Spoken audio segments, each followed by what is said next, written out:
por acompañarnos. Estamos muy contentos con el lanzamiento de la Escuela de la Tribu Verde. Estas charlas son charlas preparatorias para los cursos, charlas abiertas.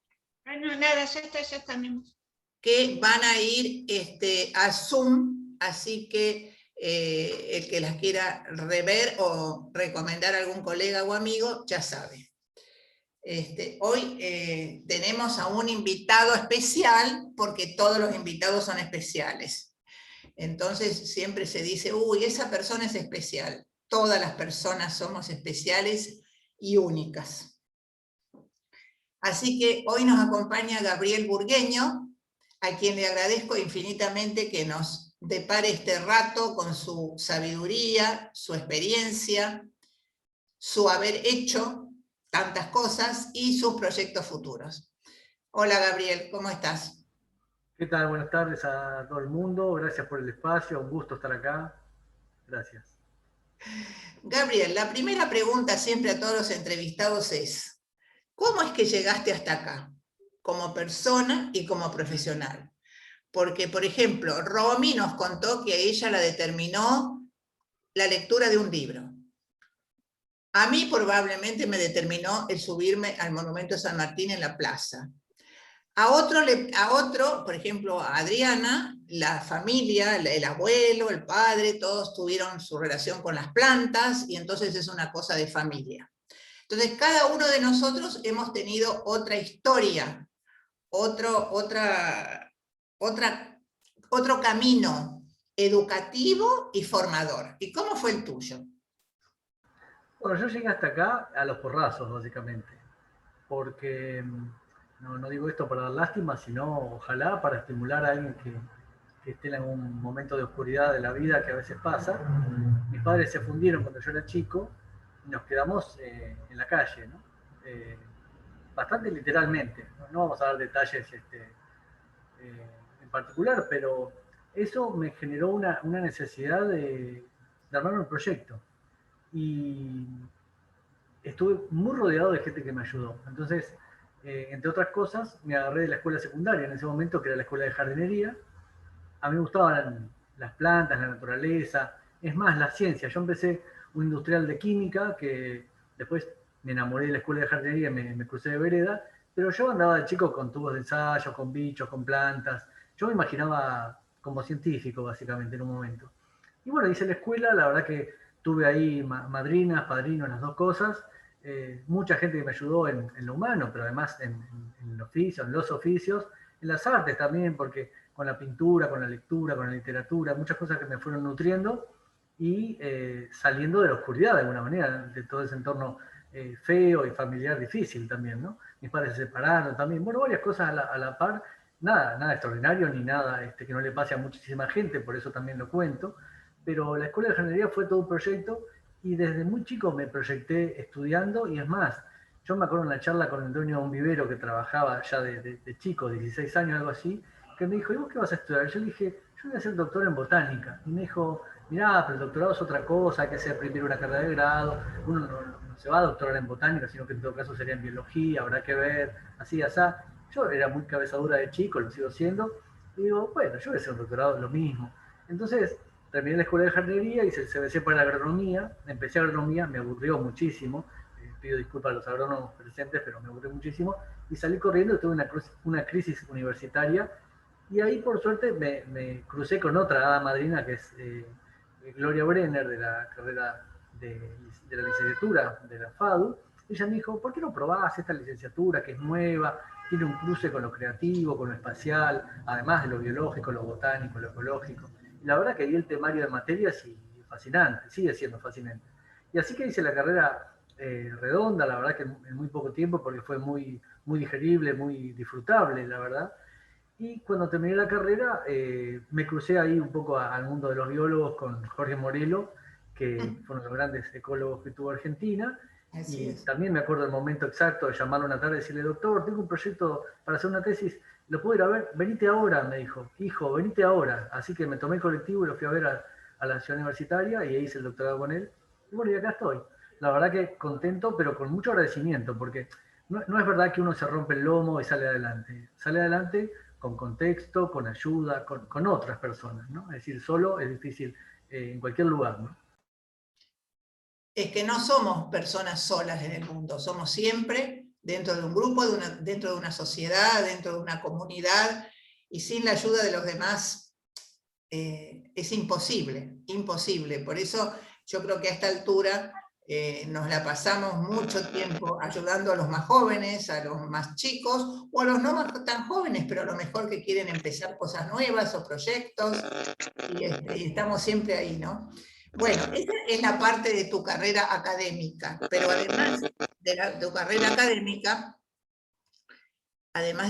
académica, tenés una carrera dentro de la profesión liberal, o sea, como hacedor. Ahora, ¿cómo empezó esto del hacedor de paisajes o de parques o de jardines o de como lo quieras llamar? Bueno, va un poco de la mano. Yo con la necesidad de trabajar de chico, podríamos decir, arranqué a trabajar como ayudante de jardineros, trabajitos, cositas que hacemos todos en la escuela de jardinería de estudiantes, y entré en un vivero que ahora en concesionario de autos, lamentablemente, pero que paradójicamente estaba enfrente de un gran vivero que hay ahora sobre Scalabrini Ortiz, casi Córdoba. No vamos a dar el nombre porque es muy conocido, no vamos a hacer publicidad gratuita, ¿no es cierto? Cuando le cobren publicidad me avisan y lo nombramos. Pero bueno, había un vivero ahí que tenía una sucursal en Flores también, así que yo vivía cerca, trabajaba en ese vivero, y empecé a hacer trabajos de ese tipo que pasaron a ser de proyecto también. Entonces hubo una especie de convivencia de la tarea del oficio de la jardinería y el diseño del paisaje a la par, ¿no? Y bueno, uno después se va como especializando un poco más. ¿Y qué me pasó en el medio? Conocí a Ricardo Barbetti, otro gran aporte, ¿no? No tanto a la salud mental, pero sí a la creatividad, ¿no? Sí, La parte de van de la mano la salud mental y la bueno, creatividad. no en este caso, no en este caso. La Si uno, genialidad, si uno no está un poco ido, no puede ser tan creativo como él. eso es verdad, eso es verdad. Lamentablemente, para el ser humano siempre es más fácil hablar mal de alguien que hablar bien. Entonces, no le vamos a sacar el cuero Bueno, a Ricardo, pero ha sido un gran aporte el que ha hecho, sí. sobre todo como cambio de mirada, ¿no? Si lo tengo que sintetizar, es un cambio de paradigma. O sea, nosotros lo fuimos a ver en la Escuela de Jardinería, todavía estamos planeando un viaje a Misiones, ¿no? Entonces lo fuimos a ver como el genio de la naturaleza. La directora en ese momento de la escuela me dijo, no, a ver, está un poco chiflado, pero anda a verlo ahí al museo. Fuimos a ver, se nos caían las medias de escucharlo, pero yo me quedé muy adherido a su pensamiento, que es mucho más completo que la cuestión de las plantas nativas, porque él enfoca la historia de América Latina, los pueblos originarios, de alguna forma la identidad cultural, sin decirlo con esas palabras en ese momento. Pensemos que esto era 1990, ¿no? Estamos hablando de una eternidad de años atrás, no importa. Y la verdad es que sus libros y sus enseñanzas fueron muy bisagra y me enseñaron a ver el mundo de otra manera y sobre todo a integrar cosas que uno desde la disciplina de la jardinería o del paisaje por lo general las ve muy estancas, muy divorciadas, ¿no? Entonces los bichos, el suelo, el clima, las plantas. Hoy es una obviedad hablar de ecosistema, pero en ese momento no. Así que fue un gran aporte el que él hizo. Y bueno, y a lo mejor uno de los primeros proyectos que yo me acuerdo de haber aplicado todo esto en el espacio es un proyecto que me hizo un gran amigo del arquitecto dueño de casa en Flores, 1995. Así que ahí fue un poco el arranque de lo proyectual, por lo menos de un plano dibujado. Hice otras locuras antes, pero no tan documentadas, podemos decir. Muy bien, sí. Tenés mucha razón en lo que decís, digamos, de los mentores, porque en el primer mundo se le dice los mentores o algo así, ¿no? Pero yo me acuerdo, por ejemplo, el ir a verlo a Ricardo al museo, ese museo que realmente si uno entra por la puerta principal y recorre todo, es toda una cosa, ahora no sé, creo que ya no, era una cosa así, negra. Yo ibas por un pasillito, llegabas a la oficina de Ricardo y ya nomás con la charla era que se te abría otro mundo, del blanco y negro a los colores. Y lo mismo con el doctor Morelo, digamos, personas o con Gloria, personas que realmente a uno le abrieron el mundo, ¿no es cierto? Ahora, nosotros tenemos esta escuela y nuestra tribu, que le decimos que es latinoamericana, y me olvidé de recordarle a la gente algo muy importante, y es que vos naciste en Uruguay, yo estoy en Uruguay ahora, todos nuestros amigos están en la Argentina, a lo mejor hay gente de otros países, entonces es lindo que nos cuentes cuánto tiempo estuviste acá, cuánto tiempo estuviste allá, qué es para vos el río. Muy buena la pregunta. Sí, yo estuve hasta los 9 en Uruguay, así que la verdad que yo digo que soy uruguayo un poco para jugar con eso, y la verdad que en Argentina es una muy buena carta de presentación. En cualquier ámbito donde yo soy uruguayo y ya predispones para bien a la gente. No es tan a la inversa eso, ¿no? Debo admitir. Pero bueno, No, aún así yo lo exploto eso, entre comillas, pero sobre todo para jugar, porque la identidad de una persona pasa por muchos planos y no solamente donde nació, obviamente. Y por otro lado, Uruguay y Argentina no tiene tantos contrastes en definitiva, con lo cual hay mucho espejo, hay mucho eco de un lado y de otro, y hay mucha construcción que ha sido muy en paralelo, ¿no? Por otro lado, creo que ha habido muchos proyectos culturales de pensar América Latina fuera de las fronteras políticas, o sea, de división política, así que también eso es una utopía siempre vigente.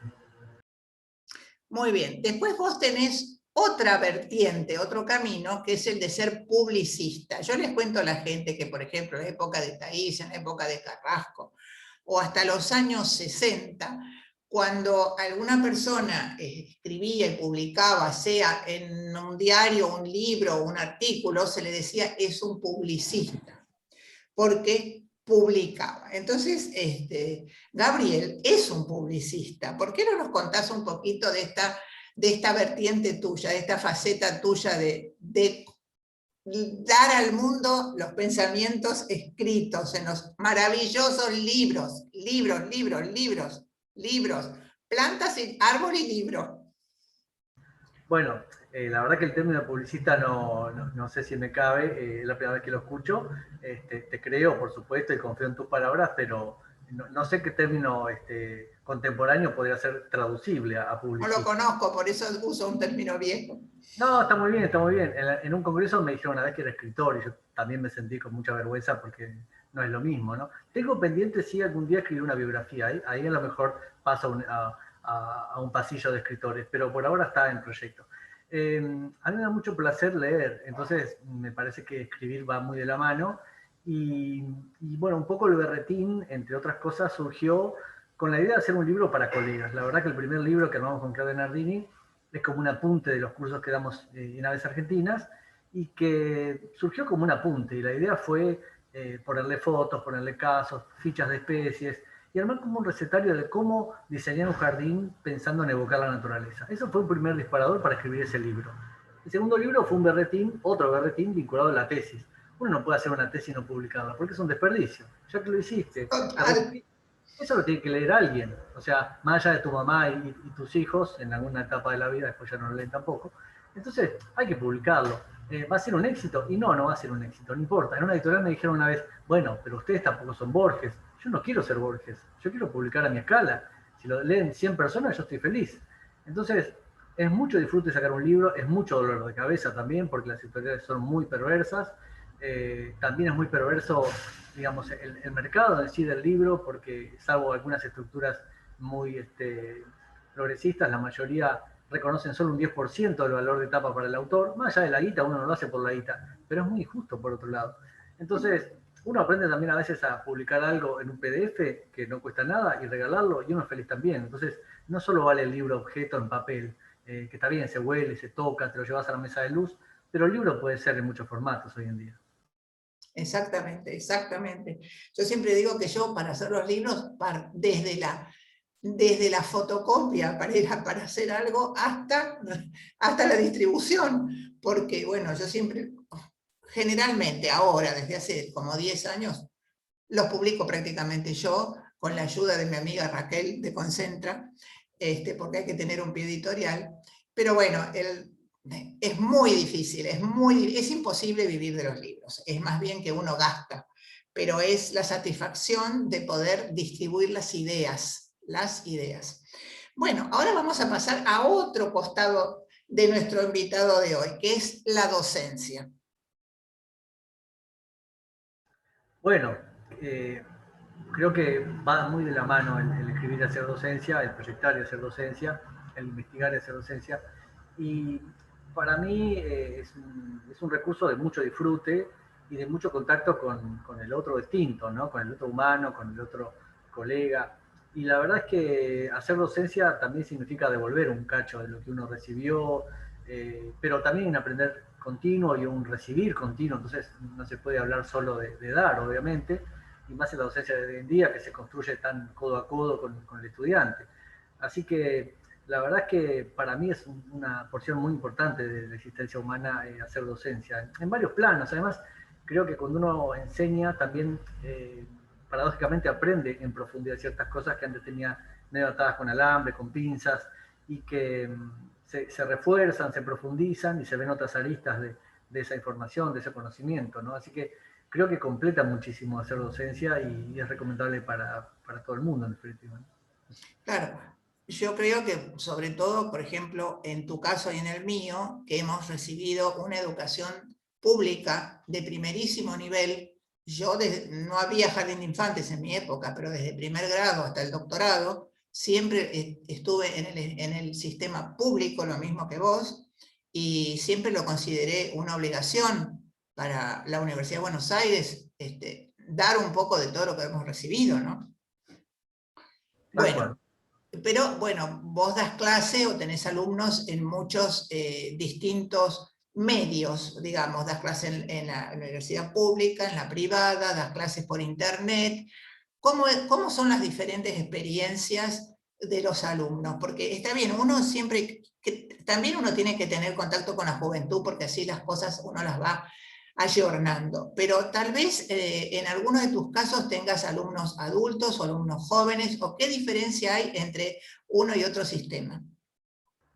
Bueno, es verdad que uno tiene el corazoncito en la escuela y en la universidad pública, y hay mucho de eso como registro y como vivencia, pero hay espacios muy ricos en el ámbito privado también, de distintas escalas, de distintas vivencias, y incluso en grupos heterogéneos, porque lo que tiene el paisaje es que congrega generaciones distintas, historias de vida distintas, profesiones de hecho distintas.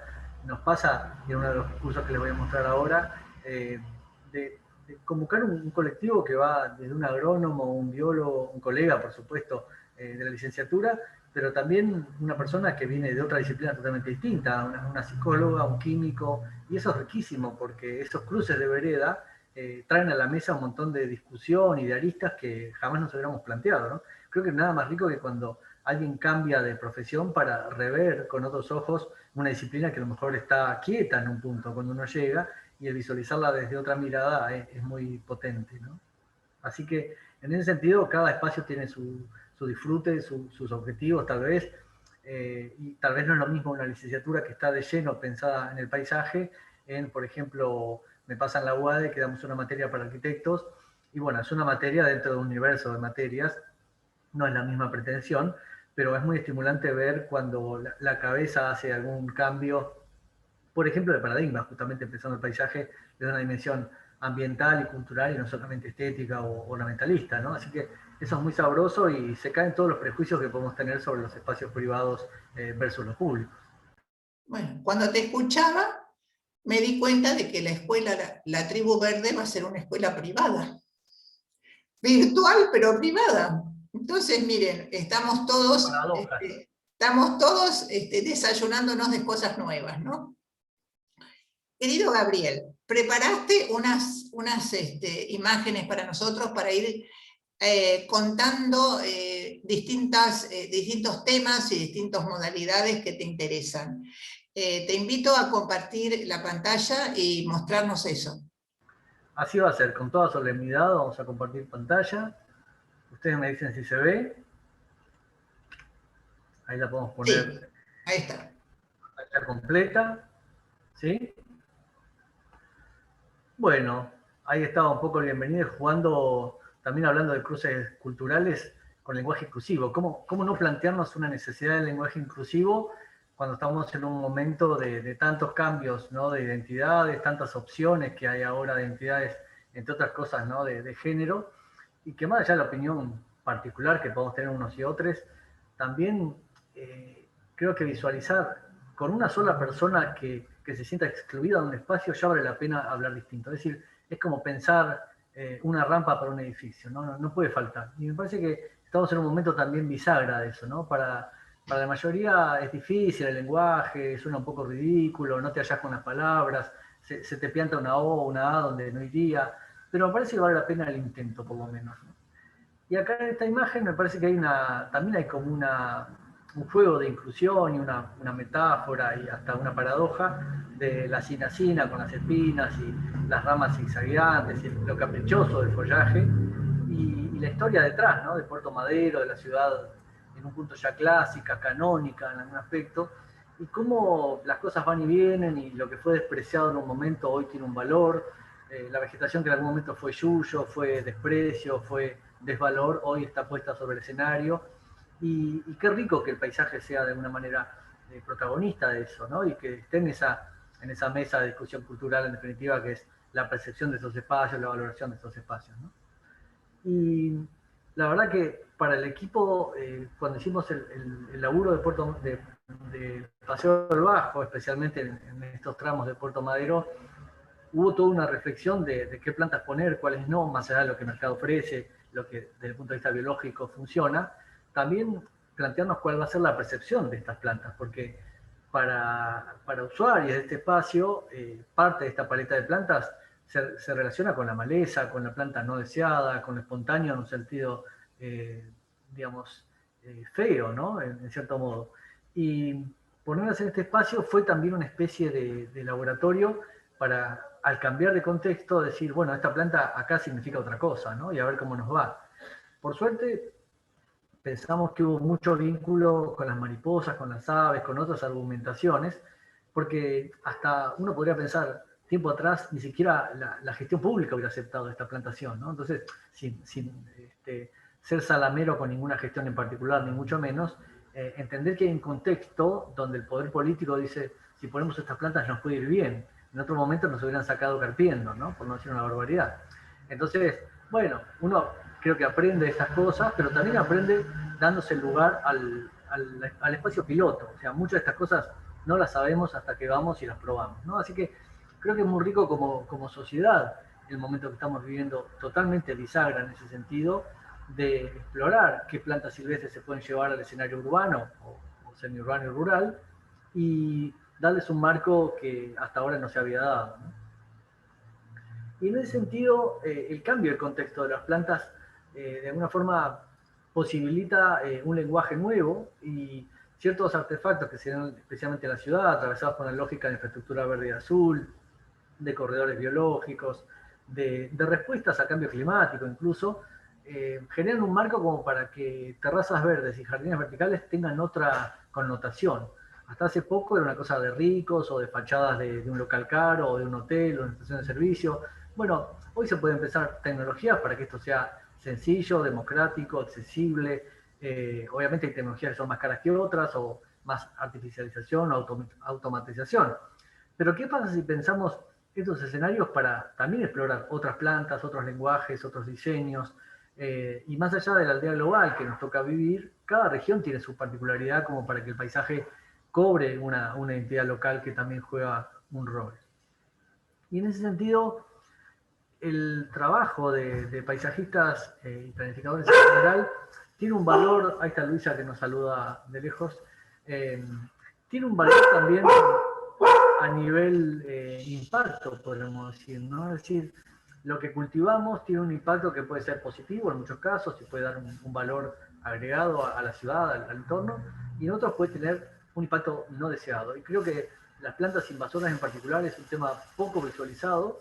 Nosotros estamos trabajando en redes bastante con eso, y en este libro que sacamos, supongo, a fin de año, vinculado a reconocimiento y el impacto de estas plantas en el ambiente y en la cultura, porque también los paisajes se significan, se resignifican, se vacían de contenido. Luisa no está de acuerdo con esto que digo. Luisa, vení a saludar al público, vení que te presento, vení. A ver si me deja. Luisa es exótica también, pero en el fondo es buena. Lo que pasa es que, como se fue mi mujer, está extrañando y cualquier ruido le llama la atención. Bueno, pasamos entonces el paréntesis veterinario y seguimos con el paisaje. De alguna forma las plantas se escapan de cultivo cuando se las lleva de un lugar a otro, de un continente a otro, de un país a otro, y también dentro de una región del propio país. Nos pasa con esta lantana, que a lo mejor es nativa en otros países de América del Sur y acá es invasora. Y creo que leer eso también es parte de una responsabilidad más profunda en nuestro quehacer. O sea, no ir livianamente por la vida plantando cualquier cosa sin tener el registro del impacto también negativo que puede tener. No es solo una cuestión de gusto o cuál decora más, sino también qué impacto tiene una planta u otra, ¿no? Y en ese sentido, nos parece que hay una interfase enorme entre el quehacer del espacio, de la valoración escénica de los paisajes con las áreas protegidas. Porque hasta ahora había una mirada de áreas protegidas como quietas, como intocables, como áreas de conservación solamente, y últimamente se ve que hace falta incorporar el ojo humano, la percepción, la valoración, la interfase de dentro y afuera, el poblador, el vecino.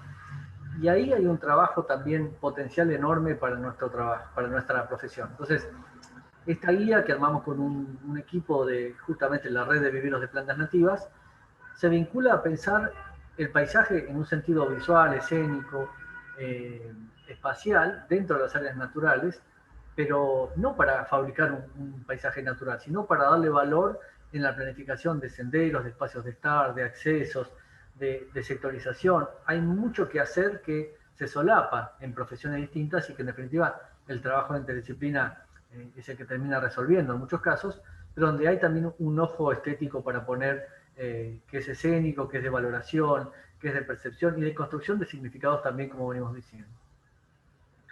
Y en esa nota, digamos, en esa clave, armamos este curso con la gente de Ciclo, que es un colectivo de colegas de La Plata, que lo habíamos planificado originalmente como un espacio presencial y que con la pandemia nos hemos obligado el año pasado a hacerlo netamente online, y con eso tuvimos la suerte de captar digamos, voluntades de otros países, de otras regiones de Argentina, como docentes, pero también invitados que fueron estudiantes. Y eso potenció, enriqueció gente de la Patagonia, gente de países vecinos, gente de las Pampas. Y este año armamos una parte 2 para ese grupo que generó continuidad, y un segundo año, digamos, del nivel 1. Así que fue muy rica la experiencia, y esto es un ejemplo de estas cosas que son privadas, pero que es un poco codo a codo armarlo, casi a medida, porque se fue armando según el perfil de la gente que se sumó y lo que teníamos, digamos, a mano como para generar, y con mucha gente invitada que va a dar sus clases especiales, sus temáticas especializadas, ¿no? Así que fue un placer armarlo, y es un placer también compartirlo. Esto es una vez cada 15 días. Y también tenemos algunos cursos que se dieron en formatos virtuales con gente de Europa. Esto es una plataforma de Barcelona y que convoca a todo un mundo iberoamericano. Entonces, uno diría, bueno, plantas nativas hay en todos lados, son distintas, pero el enfoque puede ser universal en un punto. Y ha sido muy rico compartir inquietudes de gente que está en España, pero que de repente está también en América Central, en México, en países vecinos acá en Cono Sur. Y en definitiva la problemática y los desafíos son muy similares, con lo cual es rico también compartir experiencias y algunas ideas de soluciones posibles, ¿no?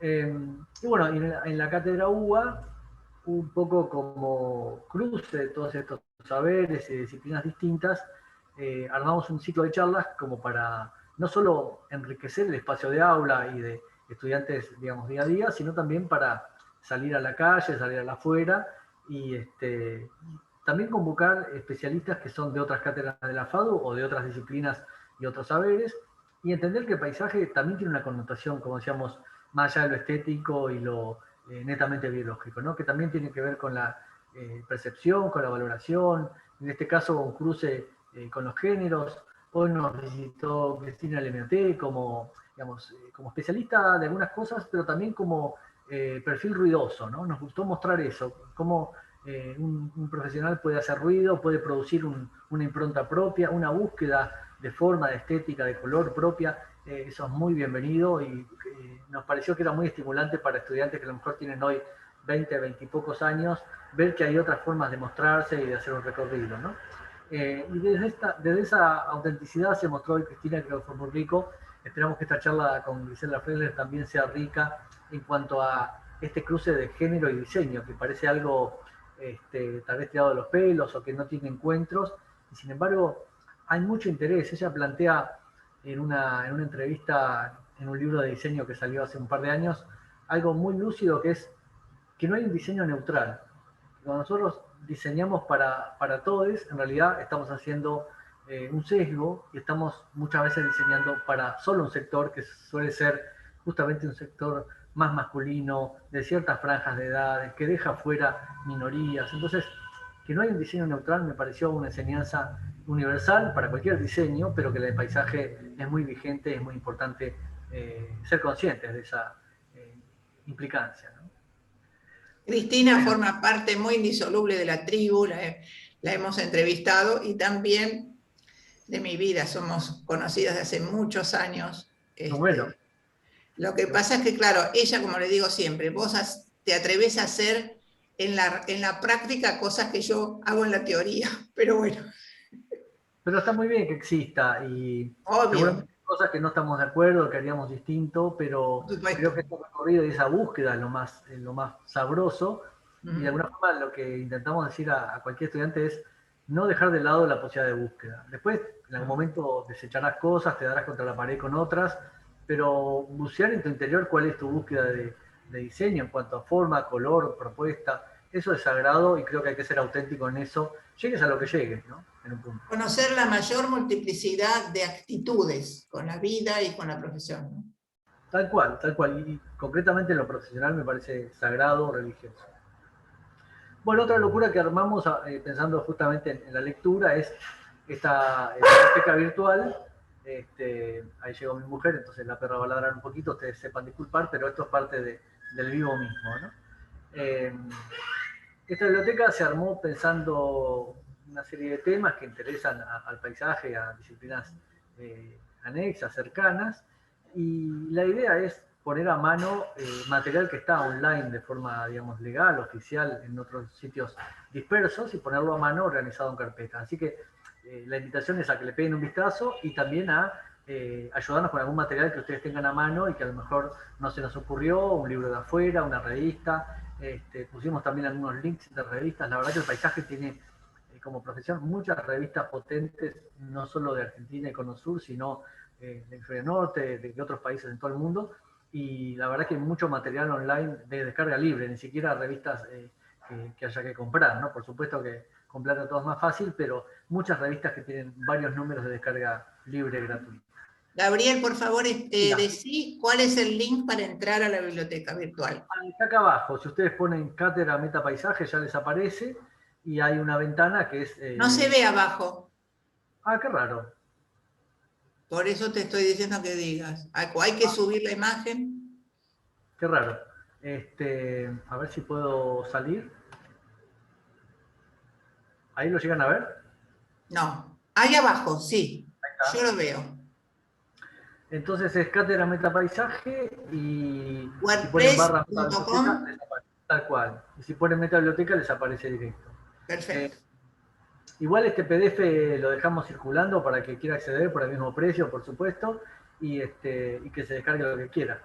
Siempre con la consigna de ser generoso y si tiene un libro bueno para recomendarnos, también compartirlo, ¿no? Que sea un ida y vuelta. Eh, Bien, así que quedan invitadas ahí y también, bueno, en la web de la cátedra van a encontrar la agenda completa de charlas, el link cada mes, es una charla por mes lo que planificamos, así que también bienvenidos a esos espacios. Bueno, yo quería cerrar con tal vez algunas reflexiones con respecto a hay un micrófono abierto, creo que es de Joaquín, lo escuchamos un poquito así, no sé, con más que nada. Gracias, Joaquín.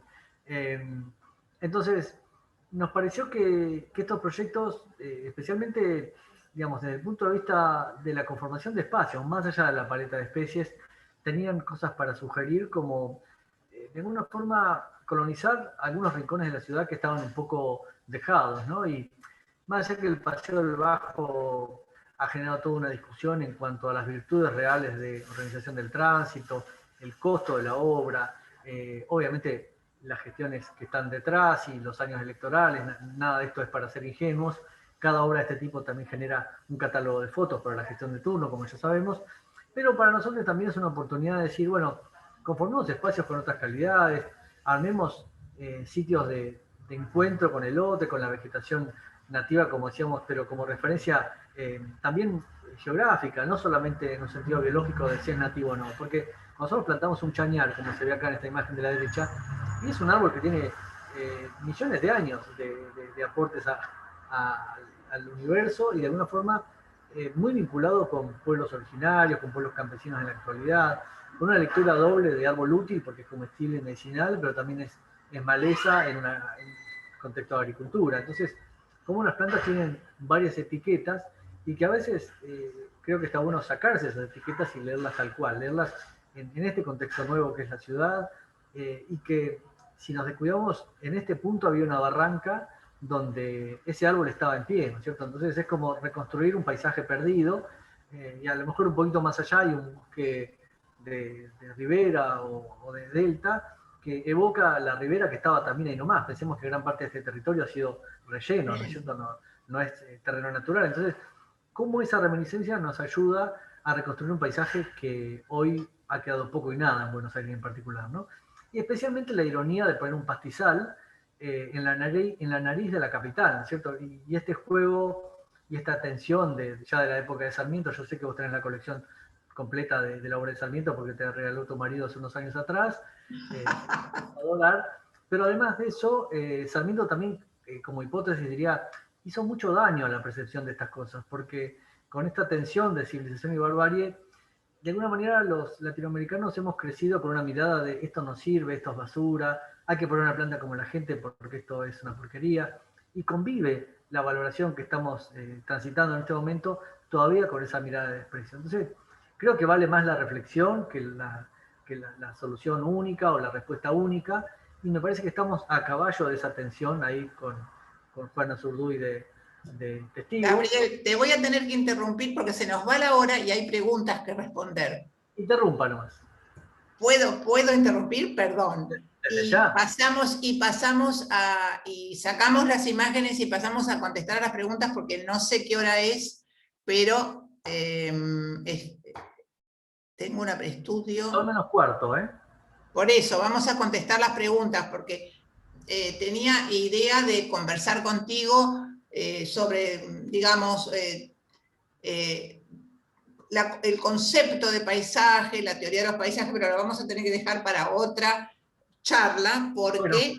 Bueno, permitime mostrar la próxima, que es una invitación muy cortita, y que tiene que ver con, más allá del paisaje diseñado, que es un poco lo que vemos todos los días, no dejar de visitar las reservas también que tiene la región o cualquier región urbana, ¿no? En cuanto a reservas metropolitanas o suburbanas que nos muestran un poco este paisaje antes de la destrucción, ¿no? Bueno, insisto que les queda el PDF para mirar en detalle y tener todos los links a mano, así que abramos ahora y charlemos tranquilos, no hay problema. Sí, bueno, me hacía acordar a cuando dijiste de las reservas, hace muchos años cuando vino la gente de Patrimonio Mundial para evaluar Buenos Aires Patrimonio Mundial, que no salió obviamente porque estaba mal hecha la presentación, entonces no sabían a dónde llevarlos. Yo me acuerdo que en ese momento las autoridades de patrimonio de la ciudad les dije, ¿por qué no los llevan a hacer la visita guiada de la reserva ecológica de noche? Eso no hay en ningún otro lado del mundo. Me miraron, claro, todos arquitectos, me dijeron que los mismos arquitectos que habían sacado un folleto sobre patrimonio edilicio y la primer consigna que daban era: si un árbol molesta su fachada, córtele la rama. Entonces yo le sugerí que por qué no cortábamos la fachada y dejábamos la rama, porque la verdad que para ser ridículos podríamos ir al otro extremo. Bueno, perdón, quisiera por favor invitar a Marcela Vicio a que le haga las preguntas que estaba interesada sobre gramíneas nativas y sobre las plantas nativas con relación a lo aprobado por el Ministerio. ¿Dónde estás, Marcela? ¿Podés abrir tu... acá está, abrí tu micrófono y acá está Gabriel para contestarte. Hola, buenas tardes a todos. Gabriel, no, yo justo empecé a escucharte cuando hablabas de especies invasoras y justamente hace 2 días salió en el boletín oficial lo de especies invasoras del Ministerio de Ambiente de Nación con alguna cuestión de control no control y una clasificación en 1, 2 y 3. Y quería preguntarte si acordabas con esto, si habías intervenido en ese trabajo, cómo era si estábamos de acuerdo, digamos. Está muy bien. Sí, no tuve nada que ver con eso, no lo vi en profundidad todavía. Sé que hay como una categorización que es un poco lo que tiende a hacer en muchos lugares, en cuanto a que muchas plantas tienen un estatus en un momento, y aunque ese estatus pueda cambiar, categorizarla significa hablar de plantas a grandes rasgos graves, tranquilas e intermedias, ¿no? Hay plantas que a lo mejor podemos decir, acacia negra, por ejemplo, es una planta grave, porque donde invade, en desplaza todo lo demás. En esto lo ponen como categoría 2. Tal cual. Como dice, por eso ahí, no sé quién fue. Seguramente hay grises para debatir, y también plantas que tienen un comportamiento en una provincia de una manera, en otra provincia de otro. Hay que ver qué está poniendo en juego esta categorización, ¿no? Pero es un buen parámetro que haya una norma oficial nueva con esta temática, porque creo que estaba faltando, ¿no? Y todavía falta una reflexión tal vez mayor en cuanto a qué se produce, porque más allá del mercado privado, el propio Estado produce plantas que en su distrito son después invasoras, ¿no? Un municipio planta el gusto en el vivero municipal, y en la reserva municipal el guardaparque la saca porque es una planta invasora. Entonces hay como un ruido ahí que hay que solucionar todavía pendiente, ¿no? Claro. Bueno, sí, igual que cuando las certificaciones de TCC o CERFOAR también tienen una clasificación de especies invasoras y cuáles se controlan y cuáles están prohibidas. Por ahí habría que hacer un trabajo de unificación de todos los criterios. No leí lo que vos escribiste y comprometo a hacer. No hay problema, un gusto. Gracias. Y lo otro que quería preguntarte era de que escuché, no he ido por este tema de la pandemia, no vivo en la capital, no he ido al Paso del Bajo, pero como que había Penicetum y que está considerada invasora, por eso te preguntaba si las gramíneas que estaban eran nativas.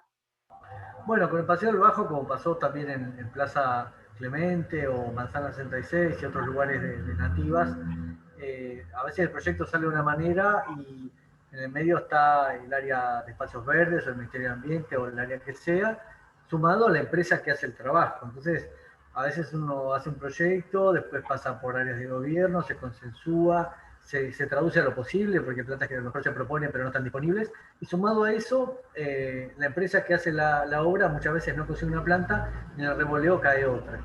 Y si no hay un control, digamos, fino de la plantación, a veces se planta una cosa por otra, no con mala voluntad, sino si, bueno, no encontramos esto, ponemos lo otro, como si fueran dos colores de alegría del hogar. Lo que pasa es que a veces significan dos cosas muy distintas, dos especies diferentes, sobre todo cuando una es de África y es invasora y la otra es nativa, ¿no? Pero también pensamos que en este momento tan bisagra que estamos atravesando, que haya ya un aspecto de pastizal, aunque algún pasto no sea nativo, es un avance. Y creo que hay, en ese sentido, un avance fisonómico de la propuesta, más allá de la paleta fina de especies, que alguna puede no ser nativa o mezclarse una planta con otra, ¿no? Esa es un poco la paz que nos da a ver que la obra avanza y que hay una aceptación del aspecto que se logra de alguna forma poner sobre la mesa, más allá del origen de cada planta, ¿no? Bueno, gracias. Gabriel, yo te quiero hacer una... Jorge Vaya Casal, después te pregunto yo. Primero las damas, Sonia, pregunta. Bueno, Karina y yo creo que, y Marta, somos como zapas de otro charco. Quiero preguntar esto, ¿no es mejor hablar de biotas que de provincias? Sí, totalmente. Nosotros hablamos de ecorregiones en general, que es un poco hablar esto ¿Cómo? ¿De qué? Ecorregiones, o sea... Ecorregiones, ok, ecorregiones. Las pampas, el espinal, el delta, de esa manera se sintetiza un montón de información que no tiene que ver con el límite político de una provincia o de un país, porque incluso las pampas las compartimos con sur de Brasil y Uruguay. Y si hablamos de selva paranense, estamos hablando de un cachito de Paraguay, un cachito de Brasil y Argentina en el sentido noreste, ¿no? Así que sí, claro. Total. Sí, porque siempre se dice, desde hace, no sé, desde que empezamos con el tema de dar publicidad a la obra de Taís, de Taís 1, porque él valorizó la flora nativa, y entonces en la ciudad de Buenos Aires hay jacarandáes, hay esto, pero resulta que no son nativas de Buenos Aires, son de otros lugares. Me parece que tenemos que definir a qué nos referimos, y hay dos connotaciones de lo nativo, ¿no? Una es cultural, entonces uno habla de la flora argentina. Y la verdad que es bastante vago, porque Argentina es un país enorme, es como Sí, decir con tantas flora regiones. nativa, claro, de Estados Unidos o de Australia, o de Brasil incluso. Entonces es más rico decir la flora de tal lugar. Pero hay una connotación nacional también, porque el nacionalismo nos envuelve, nos guste o no, y así como cada 4 años vieron que hay un mundial y todo el mundo se pone la camiseta o el gorrito argentino, la flora un poco también lleva a eso, ¿no? Y de hecho, ese aspecto lleva a que la gente planta de repente un ceibo en Santa Rosa de la Pampa y se muere de frío, pero lo plantan igual, porque el ceibo es la flor nacional, o en Mendoza, bueno, hay que bancársela. Claro, bueno, Peñita, o sea, el arquitecto José María Peña, decía, nosotros no tenemos una identidad nacional, por suerte, tenemos variadas identidades nacionales. Tal cual, muy cierto. Jorge Vallacasal. El micrófono. Ahí me escuchan. Hola, bueno, muchas gracias, Gabriel. Estamos muy contentos en Tribu de este lindísimo encuentro. Tengo una pregunta puntual, que es, me preocupan los jardines verticales, puntualmente, no tanto las terrazas verdes, que se pueden hacer con sedum, etcétera, y que reciben agua de lluvia naturalmente. Los jardines verticales yo veo que tienen que ser regados constantemente y fertilizados químicamente. Eso me preocupa conceptualmente y me gustaría saber, no sé, escuchar algo de eso, ¿no? Porque no tengo una opinión formada. Gracias.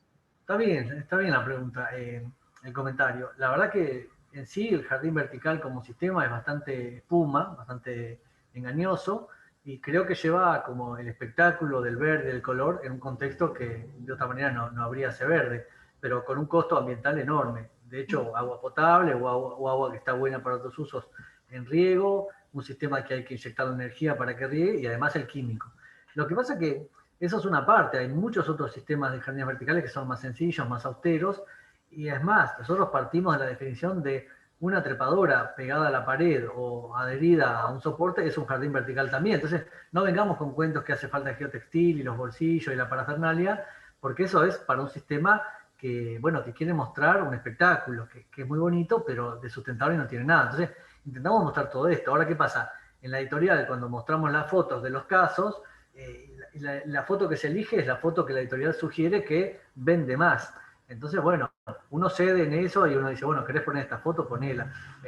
Tenía un cartel así del logotipo de la empresa, que por suerte ahí arriba fue el título, así que no le hicimos propaganda a nadie, pero si no, cuando vean el libro adentro, tienen la propaganda de una heladería conocida. No estoy en contra de las heladerías, pero bueno, no hacía falta hacerle publicidad a nadie. Pero es verdad lo que decís, hay que ver como los ingredientes de cada proyecto para no caer en esta cosa de por qué jardín Ya leí, Pancho. y listo, ¿no? Gracias. A raíz de esto les quiero contar que hace unas cuantas, no me acuerdo cómo se llamaba el paisajista este francés que inventó, según él, entre comillas, los jardines verticales, que hizo el primero en el museo de Quai Branly, y que ese jardín murió y que costaba millones de euros mantenerlo y que era ridículo.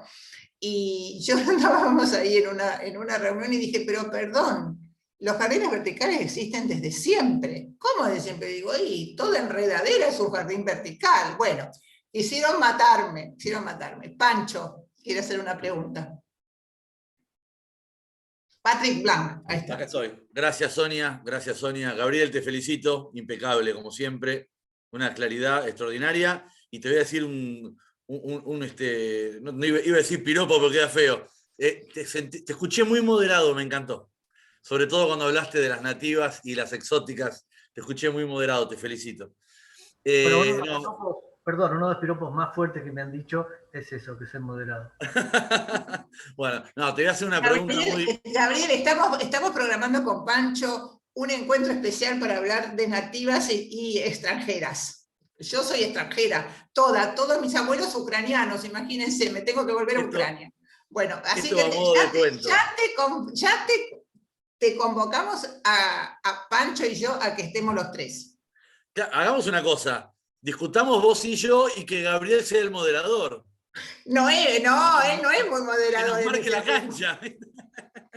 No, bueno, la pregunta, primero un cuento. Estamos trabajando sobre alguna modificación sobre la ley provincial de arbolado público 12276, que es vieja, obsoleta, y parte de lo que quiero lograr es que se pueda dividir la provincia de Buenos Aires en ecorregiones. Es un disparate tener una ley para 135 municipios que abarca una zona del Delta del Paraná, una zona prácticamente del Espinal contra la provincia de La Pampa y la zona costera. O sea, no hay vuelta que darle de que tengamos una sola normativa que abarque, que englobe 105 municipios. Pero mi pregunta, eso era un cuento, mi pregunta va por otro lado. El otro día tuvimos la suerte de tener en la Tribu Verde como entrevistada a una paisajista que trabaja en Patagonia, que trabaja en Bariloche, y cuando salió el tema de qué especies nativas se está usando, con cierta preocupación habló de la escasez de producción de especies nativas. Yo sé que vos estás extremadamente vinculado, no sé si no sos de los promotores de Revina, de la red de viveros de nativas de la Argentina, y creo que todavía somos muy pocos los que sabemos de la existencia de Revina y de qué manera podemos hacer que en todas las regiones del país se conozca dónde están puntualmente los viveros que producen y comercializan, porque no solamente es producir, también es poder comercializar especies nativas.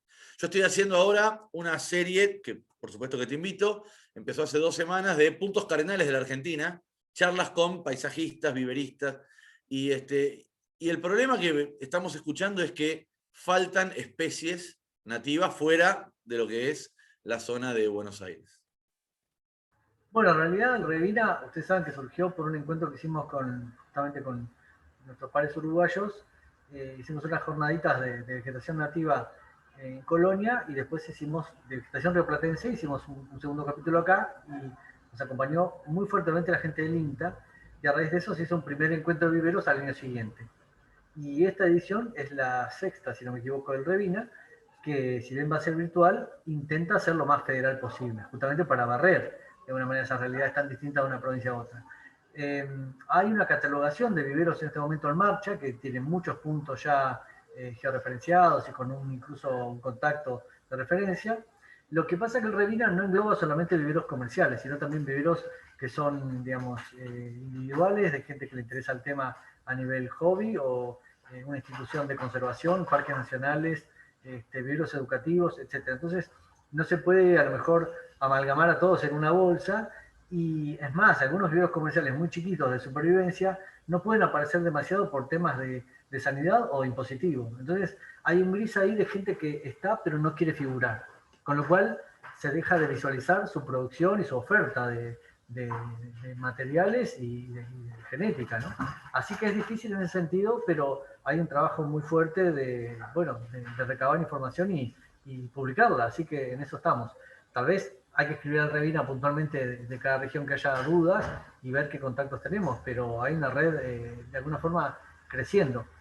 También la dificultad de la red es que por ser actores tan distintos, no hay un perfil como para decir hacemos una cooperativa, una asociación civil, porque son un montón de instituciones juntas y es parte de la riqueza esa diversidad, ese lío de alguna forma también, ¿no? Qué interesante, más allá de la pregunta puntual de esta paisajista en Bariloche, qué interesante sería, a raíz de lo que hemos vivido los últimos 2-3 años, con el incremento de incendios forestales, de bosques nativos, de selva y bosques nativos y pastizales, que cada región pudiera tener dentro de lo que es la ley de bosques, lo pongo entre comillas porque sabemos que muchas veces la plata termina en otro lado, que exista en cada región o ecorregión viveros productores que tengan parte de la cuota de la ley de bosques para que se puedan producir especies nativas propiamente en cada sitio, ¿no? Bueno, muchas gracias por tu respuesta. Pancho, me parece que se va un poco, perdón Sonia, que se va en ese camino y la producción ha aumentado un montón en cantidad de viveros, en cantidad de plantas, en calidad de plantas, en el tamaño de las plantas, en la genética más prolija de las plantas, porque antes vos comprabas un algarrobo en Buenos Aires y podía ser de Santiago del Estero. Hoy hay gente que te dice este algarrobo es de acá, de semilla de acá. Entonces hay un cambio de eso, paulatino si querés, no suficiente, no es masivo. O sea, nosotros vamos a los barrios cerrados tradicionales, a los lugares que se está haciendo jardín tradicional hoy en día, y son las plantas de siempre. Les podemos nombrar y contar con los dedos, ¿no? Buxus, tal césped, alegría del hogar, como que paramos en esas. Pero sí. Aún así hay mucho trabajo avanzado. Pancho, muchas gracias, Gabriel. Marcela quiere saber, Pancho, Marcela quiere saber qué institución, qué organización o ¿O quiénes están trabajando en la modificación de la ley provincial? Desde el Ministerio de Asuntos Agrarios hay una dirección forestal provincial, que el director es Emiliano Cuchufo, y hemos tenido varias reuniones por iniciativas de ciertos senadores provinciales que han impulsado una mesa de trabajo para empezar a dialogar. Ya hubo este año, a pesar de la pandemia, 3 o 4 reuniones, justamente para empezar a trabajar en distintos lineamientos de la modificación de esa ley. ¿Sería en la Comisión de Ambiente de la Cámara de Senadores? Exactamente, yo puntualmente, Marcela, yo puntualmente estuve representando, acompañando al senador Durañona, que cuando surgen este tipo de temáticas me llama para que le dé una mano, y participé de 3 reuniones que se hicieron en el vivero Darwin, ahí en el Parque Pereira Ola.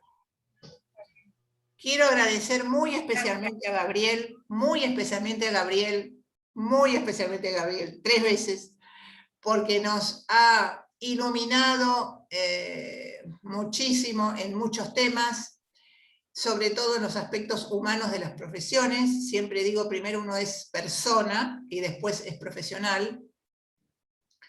A ver, acá alguien dice, mañana a las 19 habrá una charla virtual gratuita sobre restauración de bosques montanos en las sierras de Córdoba por YouTube.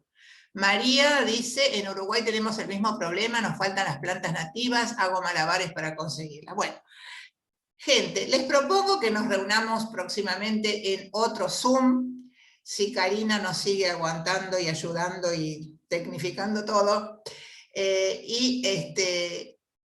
Otra vez más, Gabriel, mil gracias por todo, por ser como sos y por tu disponibilidad, y a todos los que nos han acompañado, muchas gracias y los esperamos siempre en la tribu, tanto en Instagram como en el Zoom y en YouTube. Muchas gracias. Muchas gracias, estuvo buenísimo. Gracias. Muchas gracias. A seguir en contacto también. Gracias, Gabriel, te mando un abrazo. Igual por allá. Gracias a todos. Sonia, felicitaciones, como siempre. Gracias, Karina. Gracias, Karina. Gracias a los dos, gracias. Un placer, gracias Gabriel y gracias Sonia por todo.